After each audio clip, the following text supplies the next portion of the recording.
여긴 일본입니다. 나가사키의 앞바다엔 수많은 섬들이 있습니다.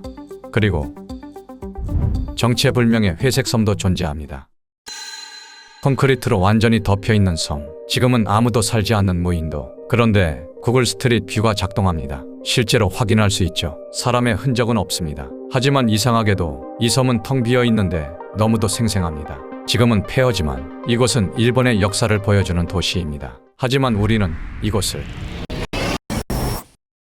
군함도라 부릅니다. 모든 이야기는 바다 아래 석탄에서 시작됩니다. 19세기 중반 일본이 메이지 유신을 맞으며 근대화로 급격히 치달을 때 산업화를 위해 가장 먼저 필요했던 건 바로 에너지였습니다. 바로 이 시기 하시마 섬 주변의 해저에서 석탄이 발견됩니다. 처음엔 몇몇 개인 채굴자들이 소규모로 캐기 시작했지만 1890년 일본 최대의 재벌 중 하나였던 미쓰비시가 섬 전체를 매입했습니다. 그 이후 상황은 달라졌습니다.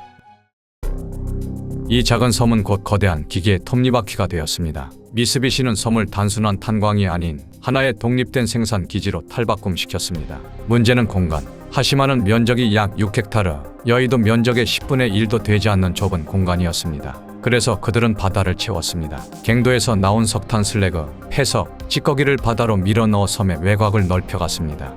그 결과 3배 가까이 넓어진 섬이 탄생하였고 1916년엔 일본 최초의 철근 콘크리트 아파트가 이곳에 세워지며 고층 구조물이 빠르게 들어서기 시작했습니다. 그 모습은 마치 군함과 같았죠. 그래서 이런 이름이 붙었습니다.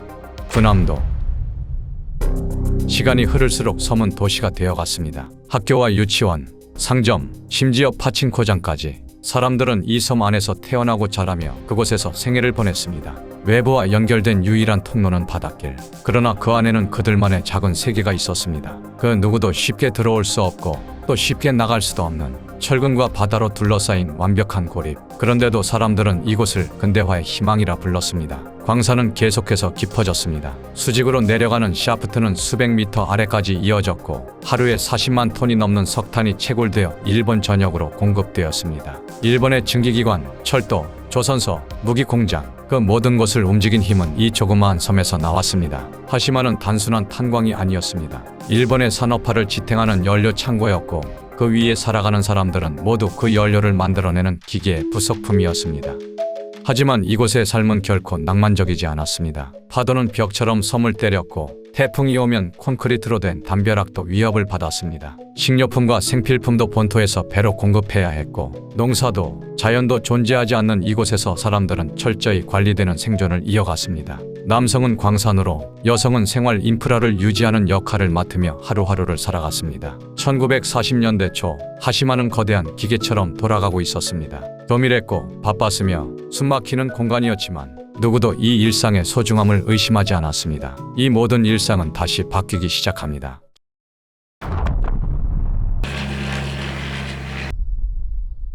(1945년 8월 6일) 히로시마. 그리고 3일 후 나가사키. 도시는 사라졌습니다. 한순간에 수만 명이 목숨을 잃고 삶의 흔적은 모두 불에 타버렸습니다. 그 폭발의 여파는 바로 옆바다 위에 있던 작은 섬에도 영향을 미쳤습니다. 하시마는 직접 피해를 입지 않았지만 나가사키 복구의 최전선으로 동원됩니다. 가장 먼저 호출된 이들은 광부들. 군함도에서 생활하던 작업자 수십 명이 각 끝낸 야간 근무복 그대로 복구 작업에 투입됩니다. 그리고 전쟁이 끝납니다. 1945년 8월 15일 일본은 항복을 선언했고 이제부터는 무너진 것을 다시 세워야 하는 시대입니다. 재건에는 에너지가 필요했습니다. 도시를 다시 돌리고 기차가 달리며 공장을 살리려면 다시 한번 석탄이 필요했습니다.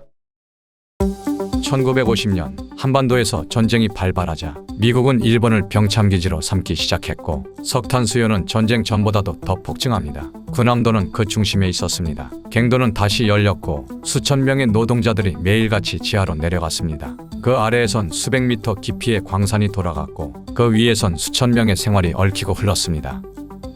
1959년 하시마는 인구 5,259명, 0.063제곱킬로미터, 세계에서 가장 인구 밀도가 높은 섬이 되었습니다. 이곳은 다시 한번 근대화의 상징이 되었습니다. 일본의 기적 같은 성장, 그 밑바닥엔 하시마의 석탄이 깔려 있었습니다. 하지만 연료는 변합니다.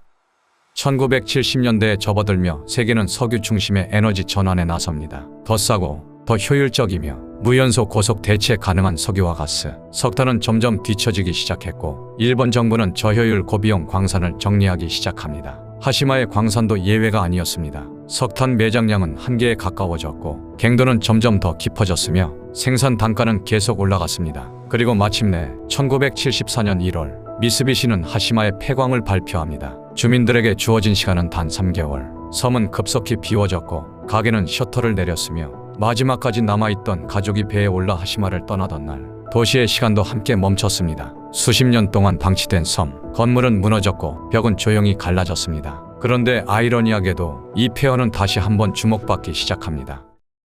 다크 투어리즘이라는 이름 아래 폐광의 흔적을 찾는 사람들이 몰리기 시작했고 2009년 일본 정부는 군함도를 정식 관광지로 개방합니다. 도보 관람로를 만들고 공식 가이드 투어를 시작했습니다. 그리고 이어서 일본은 더 큰 목표를 내세웁니다. 군함도를 유네스코 세계유산으로 등재하겠다는 것이었습니다. 겉보기에는 아무 문제가 없어 보였습니다. 근대화의 흔적, 산업화의 유산, 철근 구조, 채굴 시스템, 발전의 증거.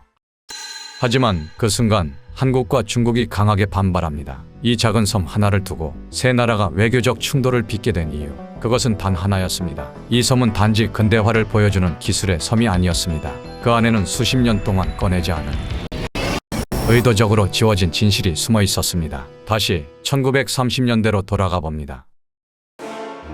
일본이 제국이 되려던 시기, 그 제국의 심장은 뜨거운 석탄으로 뛰고 있었습니다. 하지만 그 석탄을 캐고 있던 손은 과연 누구의 손이었을까요? 1931년 만주사변, 1937년 중일전쟁, 그리고 1941년 진주만 공습.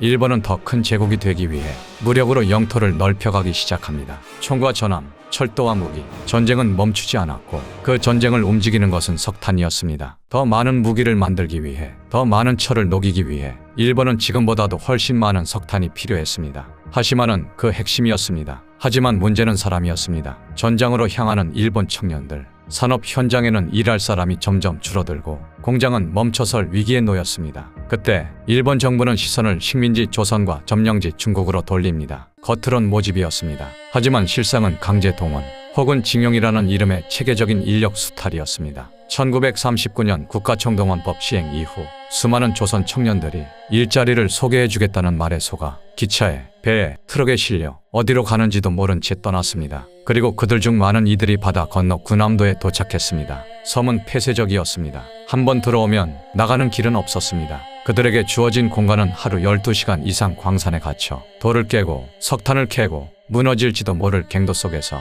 무릎을 꿇은 채 일해야 하는 삶이었습니다. 사고는 빈번했고 죽음은 일상이었습니다.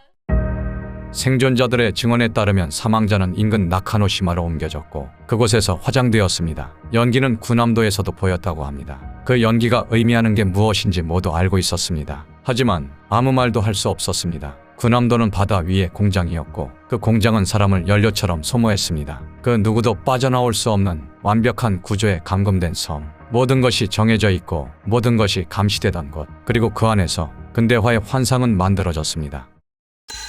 지금의 군함도는 조용한 관광지입니다. 철근 잔해와 낡은 아파트는 추억처럼 전시되고 관광 가이드는 이렇게 말합니다. 이곳은 일본 근대 산업화의 기념비입니다.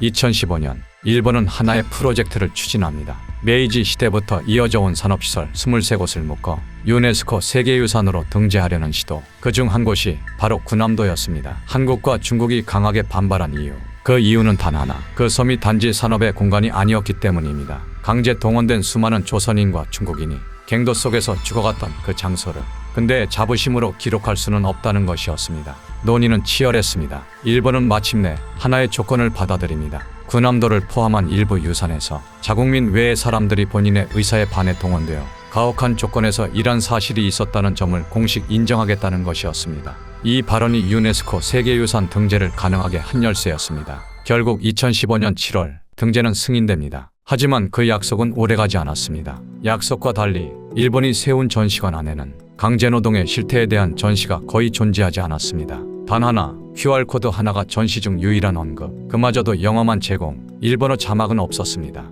이곳을 찾는 일본인들에게는 강제노동이라는 단어조차 노출되지 않았고 조선인의 이름은 어디에도 없었습니다. 한국은 즉각 반발합니다. 일본은 유네스코에서의 합의 사항을 지키지 않았다. 중국 역시 동참했고 국제사회는 기억을 왜곡하려는 시도에 대해 우려를 표했습니다. 군함도는 지금도 같은 자리에 서 있습니다. 파도는 여전히 철근을 두드리고 사람은 없습니다. 하지만 이 섬이 만들어낸 논쟁은 지금도 이어지고 있습니다. 어떤 장소는 그 자체로 기념비가 됩니다. 어떤 장소는 그 안의 이야기가 기념비가 됩니다. 군함도는 어떤 방식으로 기억되어야 할까요? 지워진 이름들을 외면한 채 근대화라는 단어만 남기는 것, 그것이 역사일 수 있을까요? 기억은 그 자체로 책임입니다.